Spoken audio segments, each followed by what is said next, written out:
저는 지난 20여 년 동안 작은 도서관과 아동 청소년들을 위한 무료 공부방을 운영하고 마을 주민들과 함께 다양한 마을 활동을 이어오고 있었습니다. 사실 마을 활동이라고 해서 거창한 것은 없습니다. 간단한 뜨개질 모임부터 혼자 저녁 식사를 챙기기 어려운 1인 청년들의 모임, 심지어 호신술을 배워볼까 하는 작은 아이디어에서 출발할 수도 있습니다. 여러분이 가지는 작은 관심이 우리 마을을 어떻게 연결하는지, 그 활동을 통해 우리가 얻게 되는 것은 무엇인지를 이야기해 보려고 합니다.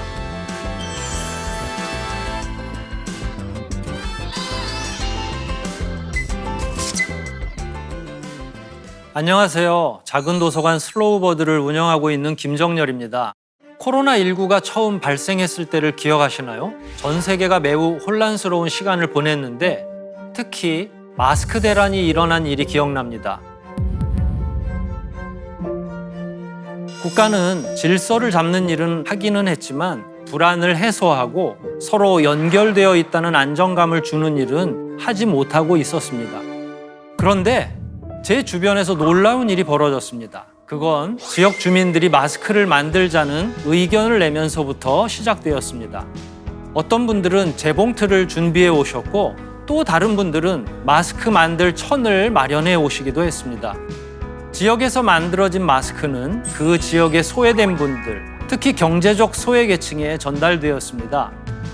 비록 많은 수의 마스크를 만들지는 못했지만 위로와 안정을 얻었다는 분도 계시고 여러 사람들과 함께 연결되었다는 사실을 느꼈다고 말씀하셨습니다.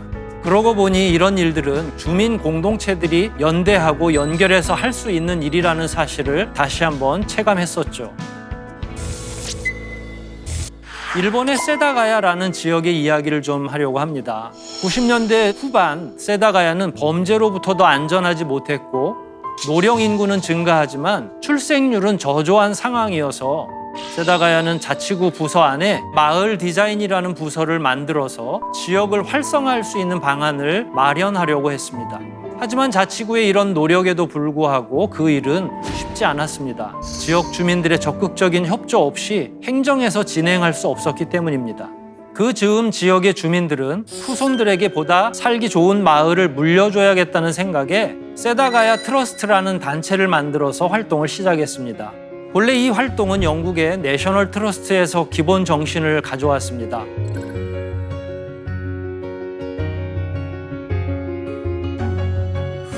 세다가야 주민들도 이런 정신으로 하나가 되어 공동체 활동을 하고 있었던 중이었습니다. 결국 세다가야 자치구에서는 자치구와 주민들의 마을 활동이 하나로 통합되어 진행되면 좋겠다는 결론을 내고 하나의 지역재단을 출범하게 됐습니다.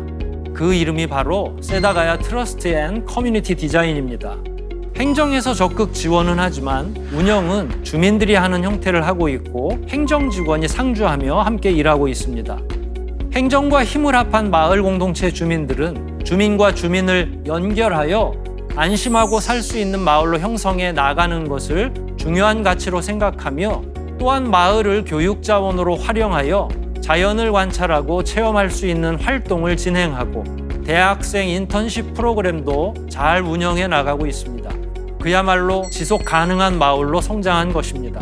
이렇게 마을 주민들이 주도하며 괄목할 만한 마을 공동체로 성장한 것은 행정의 과감한 투자는 물론이고 주민들과의 적극적인 결합을 했기 때문입니다.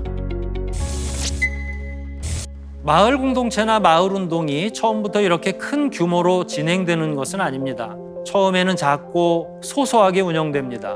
간단한 뜨개질 모임부터 혼자 저녁 식사를 챙기기 어려운 청년들의 모임, 심지어 호신술을 배워볼까 하는 작은 아이디어에서 출발할 수도 있습니다. 그동안 서울시에서는 공모사업이라는 이름으로 혹은 주민참여 예산이라는 이름으로 지역에 있는 다양한 공동체를 지원하고 활성화하는 일들을 했습니다. 지난 4월에 저는 공모사업과 관련한 심사에 참여한 적이 있습니다. 그 가운데 아주 특징적인 사업을 발견했는데 따뜻한 마을 공동체 만들기라는 이름이었습니다. 그리고 그 선정된 분들 가운데 3개의 모임이 청년 1인 가구들의 모임이었습니다. 그 청년 모임들은 본인들이 경험하고 있는 다양한 어려움들을 토로했습니다.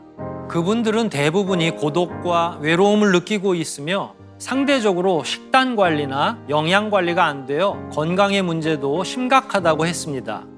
저녁이면 안전의 문제로 인하여 두려움을 느끼는 청년들이 많았고 심지어 혼자서 집을 구하는 일조차 쉽지 않다고 이야기했습니다. 그래서 그런 청년들이 모여 함께 음식도 만들어 나누어 먹고 다양한 문화를 함께 공유하며 프로그램들을 준비하고 있었습니다.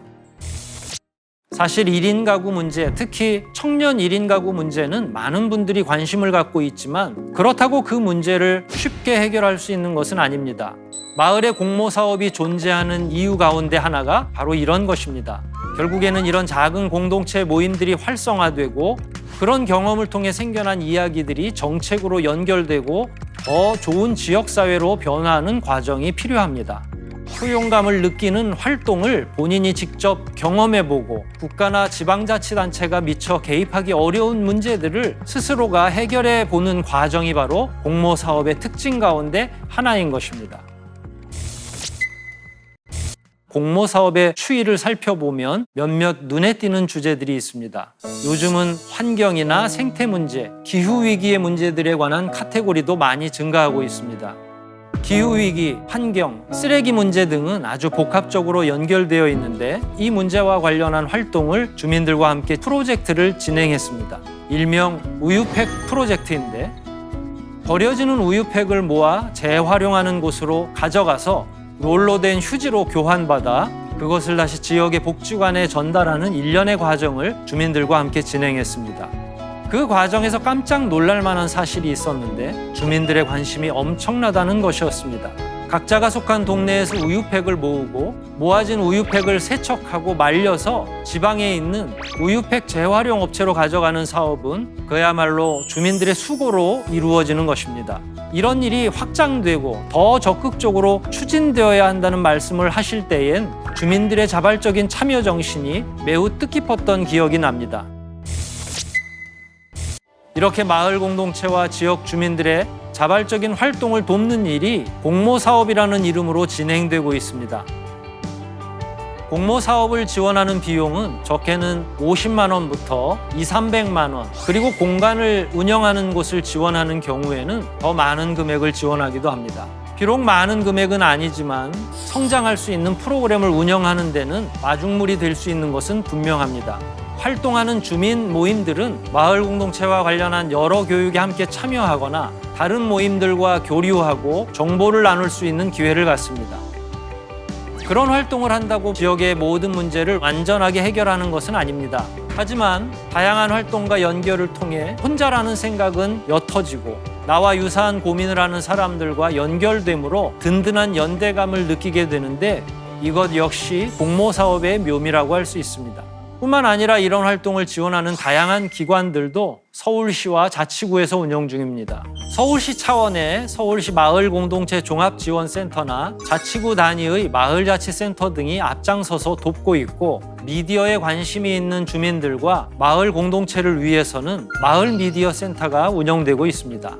요즘에는 자신의 마을 활동 경험과 그 활동 시간을 정립하여 요긴하게 사용할 수 있는 서울시간은행 사업도 생겨나고 있고 1인 가구를 위한 1인 가구 지원센터 등 보다 더 다양한 방면에서 활동하려는 시민들을 위한 시민 지원 기관들이 전문성을 가지고 돕고 있습니다.